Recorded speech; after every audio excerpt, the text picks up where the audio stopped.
मुंबई में Samajwadi party Mumbai mission Mumbai महानगर पालिका कार्यकर्ता सम्मेलन रखा गया, जहां काफी तादाद में कार्यकर्ता देखने को मिले। क्या कुछ कहा जानते हैं इस खास रिपोर्ट में।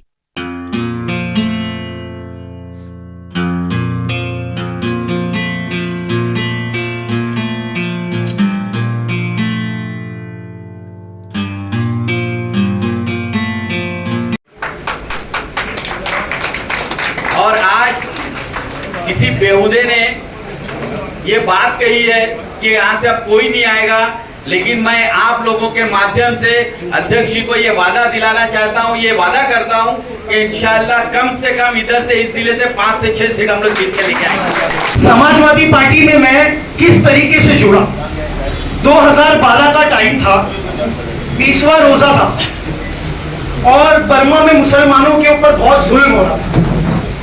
तो लोगों ने आजाद मैदान में दुआ का इंतजाम किया। सारे मुसलमान लोग मुंबई की दुआ के लिए गए, वहां मैं भी था उसमें शरीक। उसमें कुछ शरारत लोग ने शरारत की और वहां पे जो है एक तरीके का छोटा मोटा दंगा हो गया। लेकिन वहां जो सीधे लोग थे उनकी तादाद बहुत ज्यादा थी, 50,000 लोग वहां दुआ में मौजूद थे। वहां पे जब पुलिस ने लाठीचार्ज की, आंसू गोले छोड़े, मैं भी वहां था, उस वक्त मौजूद था। सारे लोग वहां से भाग गए और अपनी बाइक को वहीं छोड़ के भाग गए और वहां पे जीसीबी से हजारों बाइक का ऐसा पहाड़ बना दिया गया और लोग अपने घर पे भाग गए। 5 से 6 दिन तक लोग अपनी बाइक लेने के लिए नहीं जा रहे थे और पूरे मुंबई के जितने मुस्लिम नेता है सबके घरों पे जा रहे थे कि हमारी मदद करो, हम वहां धुआं में गए थे, हमारी बाइक वहां आजाद मैदान में जमा हो गई। लेकिन उस वक्त के मौजूदा मुसलमान एमएलए, नगर सेवक सब अपने घरों में एहतिकाफ में रह गए और मैं 2006 से 2012 तक मनसे का शाखा अध्यक्ष था 168 का। और मैं रात को 12 बजे सुलेमान बिल्डिंग पे बैठा था, एक व्हाइट कलर की BMW आई, शाहिद भाई उतरे, 5-7 गाड़ियां आई उसमें और भाई यूसुफ कार चला रहा था, वो टाइम 18 साल का था। और मैं दूर बैठ के अपने दोस्तों के साथ देख रहा था कि नेताजी आए, बातचीत करेंगे, लेकिन कल तो कुछ होने नहीं वाला। मैं दूर से बैठ के देख रहा था। अहमदनगर के सैयद अकबर साहब वहां पे बैठे हुए थे। उन्होंने भाई से बात की कि ऐसी ऐसी प्रॉब्लम क्रिएट हो रही है, वहां बहुत सारी पुलिस आ गई। तो भाई ने उधर पुलिस को कहा, मैं कृपा शंकर सिंह की शहरी से आ रहा हूँ, यहाँ पे मैं कोई मीटिंग नहीं लगा रहा था और मैं दूर से खड़े रह के सब सुन रहा था। तो भाई ने बोले, मौजूदा कमिश्नर से सुबह 11 बजे मैं आप लोग आना, आप लोगों की मीटिंग कराऊंगा, जो बेकसूर पकड़े गए उनको छुड़ाने की लड़ाई लड़ूंगा। तो जब सब मीटिंग खत्म हो गई उसके बाद मैंने लोगों के बीच में जाके ये बोला, अभी बातें हो गई है, इसके बाद कुछ नहीं होने वाला। सुबह अकबर भाई ने मेरे को फोन किया, मुदस्सर चल भाई ने बुलाया कमिश्नर ऑफिस पे। मैं अकबर भाई के साथ वहां गया और पूरे मुंबई के मुस्लिम नेता गायब थे, जादू थे, कहीं ना दिख रहे थे ना उनका कोई पता था। और मुस्लिम जो बच्चे कोई गाँव भाग जा रहा है, बेकसूर लोगों को 5-5 घंटा पुलिस स्टेशन में बिठाया जा रहा है। भाई ने वहां अकबर भाई को बुलाए और वहां मेरे सामने मीडिया पे मौजूदा कमिश्नर के सामने बोले, ये अहमदनगर के मुंबई के सैयद अकबर है, जिसकी बाइक फंसी हुई है इनके पास जाए, अपने डॉक्यूमेंट्स दिखाए और अपनी अपनी बाइक को छुड़ाए। और अकबर भाई के साथ मैं रात दिन भाग भाग के बम्बई में सारे लोगों की बाइक छुड़ाया। यहाँ तक के जितने बेकसूर लोग जो नाजायज पकड़े गए थे, भाई ने 169 की नोटिस, उन लोग के एविडेंस पहुंचा के जब जरूरत पड़ी मौजूदा कमिश्नर से मीटिंग कराए और उनको 169 का नोटिस दिला के निर्दोष बाहर करवाए। 2 लोगों को भीड़ में गोली लग गई थी, भाई ने इंडिविजुअल उनकी मदद की। मैंने नेक्स्ट डे शाहिद भाई को बोला, यार मैं बहुत गलत सोचता था, शाहिद भाई प्लीज मेरे को आशिक भाई की पार्टी में जुड़ा, मैं जुड़ना चाहता हूँ समाजवादी। जस्ट इसके बाजू में शौकत हॉल था, शाहिद भाई को मैंने फोन किया और मैं समाजवादी पार्टी में जुड़ा और आज 13 साल से ईमानदारी से काम कर रहा हूँ। मुदस्सर शेख ने कोई एनजीओ नहीं बनाया आज तक। मुदस्सर शेख आगे बढ़ो, मुदस्सर शेख आगे बढ़ो,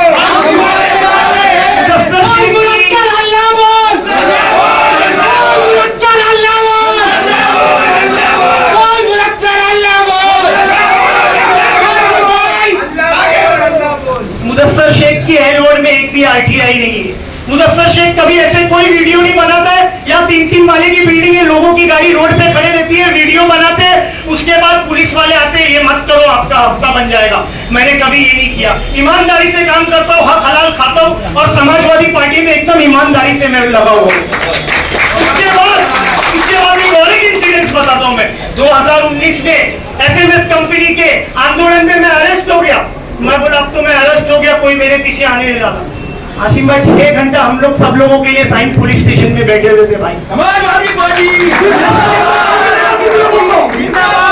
ऐसा दिन तो कहाँ मिलेगा तुम लोगों को। 11 दिन मैंने जेल में गुजारा। मैडम भी मेरे साथ थी और भी लोग मेरे साथ थे, 9 लोग हम लोग 11 दिन अंदर थे, मैं अकेला नहीं था। मेरा भाई हज पे गया। मुबीन सोलकर की टीम का एक आदमी हज पे मेरे भाई के साथ है। वो बोल रहे तेरा भाई अरेस्ट हुआ, आशिम भाई दुबई में चले गए नेक्स्ट डे। जितने दिन दुबई में थे वो दिन तक हम लोगों की टीम को सुबह शाम परेशान किए, मेरे आदमी छूटेंगे कब, मेरे आदमी छूटेंगे कब, मेरे आदमी छूटेंगे कब। तो मैं ये बोलना चाहता हूँ, मेरे भाई बोल के तो सब लोग चले जाते, मैंने प्रैक्टिकल देखा है। आशिम भाई सोचो मेरे जैसे कार्यकर्ता के लिए, हम लोगों के लिए कोर्ट में 6 घंटा बैठे, तो ये बड़ी बात नहीं है मेरे भाई, बड़ी बात नहीं है। और भाई अंदर भी हो सकते हो। और अभी जस्ट भाई का नाम मैंने लिया, अल्लाह ने अपने हबीब के सदके में छुड़ाया, लेकिन पुलिस स्टेशन में सीनियर साहब के सामने मैंने बोला आप मेरे को इधर बुलाए हो और उधर मैंने भाई का प्रोग्राम रखा और मैं रिसीव करने के लिए नहीं रहूंगा तो क्या होगा। तो बोले क्या रखा है तूने, अपने अधिकारियों को बुलाया, बोले क्या है, तो बोले रोहिदास में प्रोग्राम चल रहा है, ये उधर पे रिसीव के लिए खड़ा रहेगा। तो बोले कौन आने वाले, तो जब भाई का नाम बताया मैंने तो अभी मेरा नाम, नंबर, रूम एड्रेस वगैरह सब लेके मुझे अभी छोड़ा गया। अभी जस्ट 10-15 मिनट पहले कल रात में भाई कुर्ला में बैनर लगा रहा था, सारी पार्टियों के लोग बैनर लगाते, सबको छूट है, 6-6 महीना बैनर लगे रहते। मेरे को कल सुबह 6 बजे तक इसी मंच पे जहाँ आप भाई अभी बैठे इधर ही 6 बजे तक मेरे को बैनर लगाने नहीं दिए, बोले बीएमसी की परमिशन ले गया। कौन लाता है बीएमसी की परमिशन, इतने प्रोटोकॉल है कि बीएमसी की परमिशन लेने जाएंगे तो दिन और रात एक हो जाएगी। और भाई मैं आप भले आप किसी को भी टिकट दे, देखो दे, किसी को भी दे, मैं अभी यहाँ का समीकरण बताता हूँ भाई। यहाँ पर ज्यादा करके इंदिरा नगर, हरी मस्जिद, बंगाल चाल के लोग हैं भाई। 2017 में जब मैं इलेक्शन खड़ा था तो मैंने मेरे दोस्तों से पूछा आप लोग मेरे भाई स्कूल पढ़े हो, जिंदगी गुजारे, वोट क्यों नहीं दिए भाई यार। बोले भाई मजबूरी। बोला क्या मजबूरी, हम लोगों का स्लम है यार। तो मैं बोला क्या हो गया, हम लोगों को रात में ऐसे मैसेज आते हैं, भाई इनके कार्यकर्ता नहीं काम करते। कुर्ला में जो अपोजिशन में है ना, जो गद्दार को आपने खड़ा किए थे, उनकी जो है दलालों की टीम है। इलेक्शन के 3-4 दिन पहले उनकी दलालों की टीम निकलती है और डराती है, अरे भाई ये पौने की लाइन गई है, तुम लोग 100 घर की लाइन यही है ना, इल्लीगल है यार, हार जाएगी तो फिर लगता है टूट जाएगी। अरे तेरा 1+1 बना है ना, हार जाएगी ना अगर आपा तो तेरा ये टूट जाएगा। अब जो है वो एकदम अलग हो गई ये चीजें। अब ये सब एसआरए में पास हो गए, बिल्डिंगों का काम चालू हो गया है, लोग 4 साल से इलेक्शन का इंतजार कर रहे हैं। सही बोल रहा हूँ भाई, लोग यहाँ इंतजार कर रहे हैं कि आप हमारा क्या तोड़ेंगे, अब हमारा क्या तोड़ेंगे आप लोग। अब तो हमारा सब बिल्डर के पास जा चुका है, हमारा स्क्वायर फीट, हमारे डॉक्यूमेंट सबको सब मिल चुके हैं। तो आज भाई इनकी हालत खराब है और इनके 200 दलाल कुर्ला से गायब है भाई। तो अभी कुछ सुपारी डीलर छोड़े हैं, बीच में लॉकडाउन में भाई सीरियल निकला था अर्तुगुल हमेशा परेशान रहता है कि मेरे कबीले में आफत क्यों आते रहती है। तो बाद में पता चलता है कि कबीले में पास के गांव से कभी कभी कुछ परेशान लोग आ जाते और उनको मैं पनाह दे देता हूँ। और एंड में यही होता है कि जो भी इंसिडेंट्स होते हैं वो जो लोगों को जो पनाह देते हैं वही लोग ऐसा करते हैं। तो मेरी एक रिक्वेस्ट है भाई कि आप ना एकदम पढ़े लिखे, ईमानदार, कुरान हाफिज, इज्जतदार, पैसे वाले, गरीब नहीं, उन लोगों की एक कमेटी बनाए कि आप लोग जांच करो पूरे कुर्ला में, पूरे मुंबई में मेरी पार्टी में गद्दार लोग कौन है जो मेरे साथ खड़े हैं, फोटो खिंचाते हैं।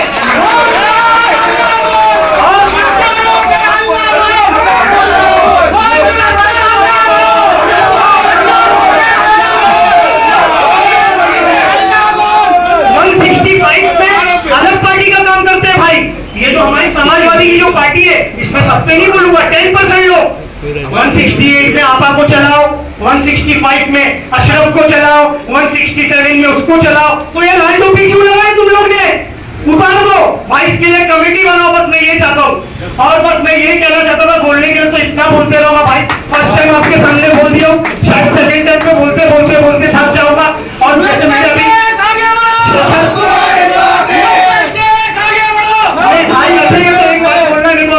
बस भाई फोन रख देंगे। मैं एक सोशल मीडिया पे सुबह से एक रील्स देख रहा हूँ, 30 साल बेमिसाल भाई आपने जब 95, 96, 94 जो भी सन रहा होगा, मेरे को एग्जैक्ट याद नहीं है, अगर लिख के लाता तो याद भी रहता भाई।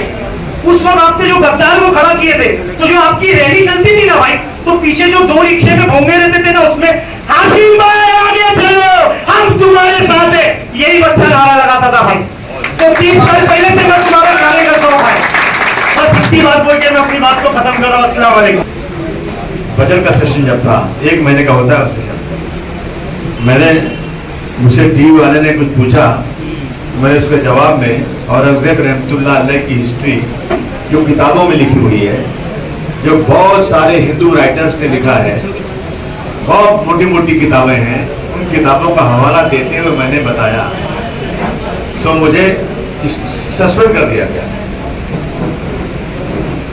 मैं 1 महीने तक असेंबली नहीं जा सका, और मैंने पूछा जाकर 5-6 दिन के बाद अपने स्पीकर से, क्योंकि मैं तो उसके अगल बगल में नहीं जा सकता था, तो मैं उनके ऑफिस जाकर मैंने पूछा कि साहब सस्पेंशन तो बहुत होता है लेकिन वजह तो कुछ नहीं है,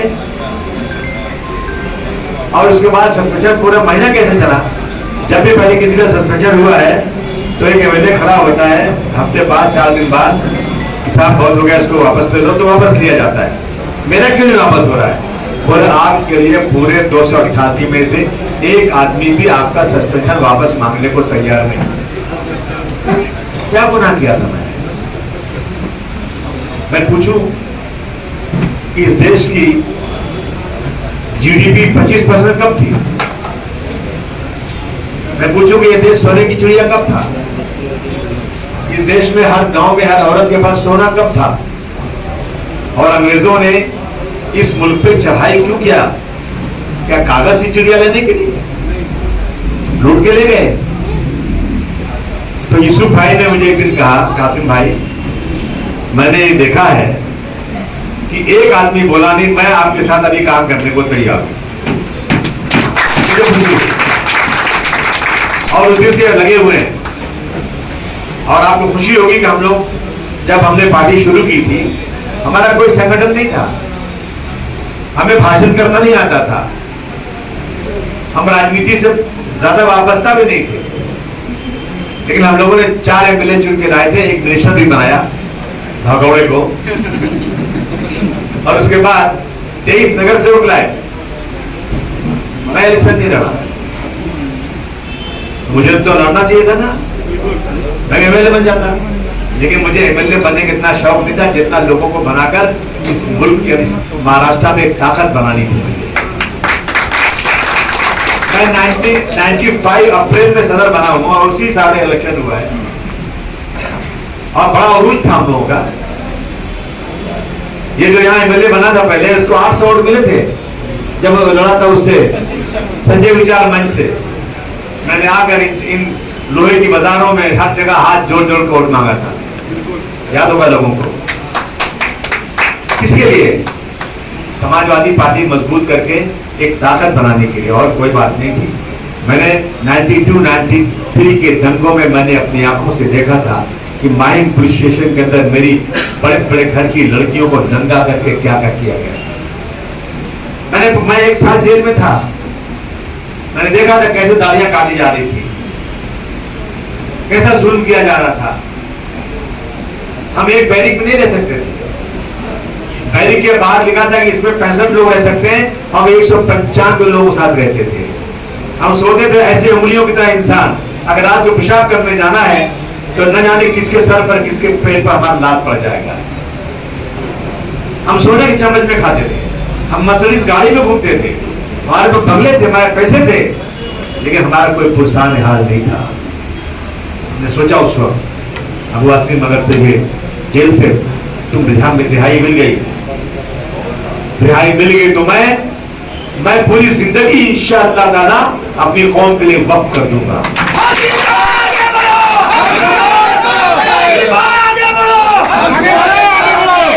मेरे वालिद कहते थे कि जितना पैसा मेरे पास सब ले लो, मेरे बेटे को छोड़ दो, मैं इसको आजमगढ़ वापस लेके चला जाऊंगा, नहीं रहूंगा यहाँ पर, तो छोड़ दो उसको। कोई पुरसान नहीं हाल। मेरी माँ का पैर कटा हुआ है डायबिटीज की वजह से, कोई जेल में मिलने आती थी, क्या क्या गुजरता था हम लोग। दोस्तों, निकलने के बाद मेरी जमानत हुई थी और मुझे सुबह 11 बजे से लेकर शाम को 5 बजे तक जेल की कोर्ट में रहना पड़ता था। और शाम को आने के बाद मैं ये नहीं सोचता था कि जमानत के बाद मेरी सजा होगी या क्या होगा, लेकिन मैंने जनता के बीच में जाकर इस सरकार को नंगा करने की कोशिश किया। अल्हम्दुलिल्लाह समाजवादी पार्टी खड़ी हुई। जिन्हें हम हार समझे थे गला अपना सजाने को, वही अब सांप बन बैठे हमी को काट खाने को। दोस्तों, मेहनत कर रहे हैं, एमएलए बनने का कोई शौक नहीं। 95 से लेकर 2002 तक इतने इलेक्शनों में कभी लड़ा नहीं इलेक्शन, लेकिन जब सब लोग धोखा देने लगे तो मैं मुलायम सिंह ने जबरदस्ती मुझे राज्यसभा में भेजा, लेकिन राज्यसभा छोड़ के मैं वापस आया। अच्छा, मैं इलेक्शन लड़ा ना, जो कांग्रेसी कहते थे अरे भाषण करना बहुत आसान है, लड़ोगे मालूम पड़ेगा। मैंने कहा बेटा 2 सीट से लड़ के बताऊंगा कि मेरी हैसियत क्या है। ये तुम्हारा ही आदमी ज्यादा बोलता था, ये कालिया। तो मैं लड़ा इलेक्शन, 2 सीट से लड़ा, एक दिन गोंडी एक दिन भिवंडी, एक दिन गोंडी एक दिन भिवंडी। कोई नेता नहीं आया राजनीति से, हम लोग हमारे वर्कर काम किए। अल्हम्दुलिल्लाह 2 सीट से मैं चुनकर आया। मेरे पास जो यहाँ मेरे पास जगह है ना, जहां मुझे अच्छी वोट मिल सकता है, ये सब इतने खड़े हैं ना, सब मेरे गांव घर वाले हैं, सब मेरे अपने लोग। कोई रिश्तेदार है, कोई गोंडा का है, कोई बस्ती का है, कोई आजमगढ़ का है, कोई जौनपुर का है कि नहीं? कितने यूपी, कितने बिहार उड़ाओ,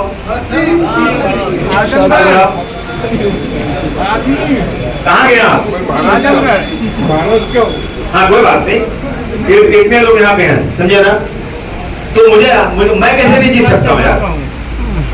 मैं क्यों नहीं जीत सकता? मैं ये नहीं कह रहा मुझे महाराष्ट्र वोट नहीं देता है, मैं नहीं कह कोई वोट लौटता है, लेकिन जब आप अपने घर वाले इकट्ठा नहीं हो, दूसरे वाले तो मजाक उड़ाएंगे हमारा कि जो इनके लोग यही साथ नहीं आते। दोस्तों, जो हमने पिछली बार लाया था, हमने कितने मराठी को जिला के लाए थे। चाहेंगे आज समाजवादी पार्टी का मिशन महानगर पालिका को लेकर के आज मीटिंग रखा गया, क्या कुछ कहेंगे? हर रोज समाजवादी पार्टी की मीटिंग कहीं न कहीं हो रही है। बिल्कुल सर। हम अपने